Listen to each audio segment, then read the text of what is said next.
Dispinsa sa mga nananaw karon, sensitibo kini mga balita. Anay usa ka senior citizen nga mag-uuma ang gipunggutan og ulo siyang pag-umangkon dito sa sitio Malaumod, barangay Tinubdan, lungsod sa Daan Bantayan, amihanang bahin sa Sugbo.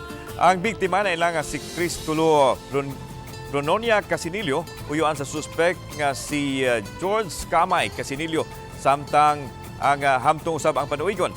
Sinisyal nga pagkisusi sa Daan Bantayan Police nga nasuko ang suspect sa uyuan gumikan kay nagsilos kini nga pareho kuno sila og gipantasyang artista.